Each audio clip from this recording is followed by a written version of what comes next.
کہ اگر جس کو دین کی سمجھ آئی ہے وہ دین کا کام نہیں کرے گا تو اللہ تعالیٰ اس کو ہٹا کے نئی قوم لے آئے گا۔ صحابہ کرام کے زمانے میں آپ دیکھ لیں، حضور کی وفات کے بعد بخاری مسلم میں آتا ہے کئی قبائل مرتد ہو گئے، زکوٰۃ دینے سے انکاری ہو گئے، مسلمہ کذاب کے ساتھ مل گئے، لیکن کئی لوگوں نے حضور کی وفات کے بعد اسلام قبول کیا۔ قادسیہ اور یرموک میں ان لوگوں کی محنت کی وجہ سے اللہ نے کامیابیاں دی۔ یعنی اگر 8,500 لوگ قادسیہ میں شہید ہوئے ہیں تو اس میں تو چند ایک صحابہ تھے، باقی تو سارے تابعین تھے جنہوں نے حضور کو دیکھا بھی نہیں ہوا تھا، جو آپ کی وفات کے بعد ایمان لے کر آئے تھے۔ اور کئی وہ لوگ جو فتح مکہ پر ایمان لا کے حضور کو دیکھ کے صحابی ہو چکے تھے، وہ ان جنگوں میں شامل ہی نہیں ہوئے، وہ مرتد ہو گئے۔ تو اللہ نے ان کو ہٹا کر دوسرے لوگوں کو لے آئے، اور اللہ تعالیٰ پھر وہ ایسے لوگ ہوں گے، اللہ ان سے محبت کرتا ہوگا، وہ اللہ سے محبت، اہل ایمان کے لیے نرم دل ہوں گے، کافروں پر سخت ہوں گے، اللہ کی راہ میں جہاد کریں گے، کسی ملامت کرنے والے کی ملامت کی پھر وہ پرواہ نہیں کریں گے۔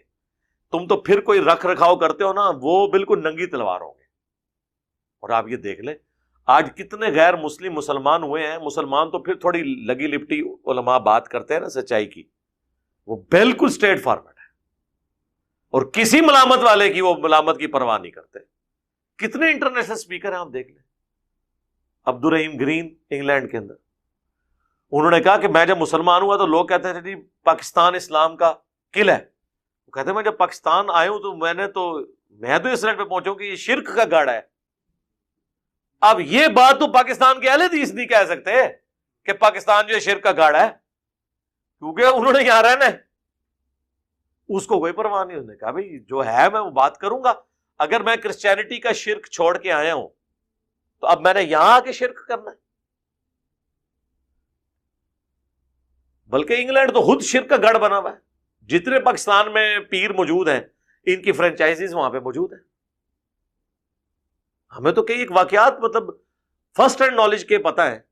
کہ کئی بیچارے کرسچن مسلمان ہوئے ہیں قرآن پڑھ کے، وہ تو سمجھے کہ قرآن کی جو توحید ہے یہی مسلمانوں کی توحید ہے، ان کو کیا پتا کہ پریکٹیکلی تو بہت کم مسلمانوں کی یہ توحید ہے۔ میلاد کے مہینے میں وہ ایک گورا جو ہے وہ مسلمان ہوا، نیو مسلم، وہ جا کے اس نے جمعہ ایک بریلویوں کی مسجد میں انگلینڈ میں پڑھا، اور وہ زمین و آسمان کی کتابیں اللہ کے نبی صلی اللہ علیہ وآلہ وسلم کے لیے ملا رہا تھا۔ اینڈ پہ اس نے مولانا صاحب سے پوچھا کہ حضرت یہ جو باتیں آپ کر رہے ہیں یہ کوئی تو حضرت عیسیٰ کے بارے میں کرتے تھے، جبکہ قرآن تو یہ باتیں نہیں کر رہا۔ اب ان کو کون بتائے کہ یہ جو علماء ہیں یا ان کے ماننے والے یہ تو بابوں کے دین پہ ہیں، کتابوں کے دین پہ تو ہے ہی نہیں ہے۔ اور جو غیر مسلم مسلمان ہو رہے ہیں وہ تو کتابوں کی وجہ سے ہو رہے ہیں۔ جو ڈاکٹر اقبال نے کہا تھا میں نے تاریخ سے یہ سبق سیکھا ہے کہ کبھی مسلمانوں نے اسلام کی حفاظت نہیں کی ہے، یہ اسلام اور قرآن ہے جس نے مسلمانوں کی حفاظت کی ہے۔ تاتاریوں کا جو فتنہ تھا اس کے آگے کوئی بند نہیں باندھ سکا، اس طریقے سے انہوں نے ملیا میٹ کر کے رکھ دیا پوری دنیا کو، کوئی پاور نہیں ان کے آگے کھڑی ہوئی، سلطنت عباسیہ کو کچل کے رکھ دیا، کیا مسلمان کیا غیر مسلم، لیکن اس کو فتح کیا اسلام نے۔ وہی چنگیز خان کا پوتا مسلمان ہو گیا، کعبے کو مل گئے پاسما سنو خانے سے، اور آج سلطنت عثمانیہ جو اب 650 سال تک مسلمانوں کی حکومت ہے وہ ٹرک ہی ہیں، ٹرک جو ہیں وہ منگولوں کی اولاد ہے۔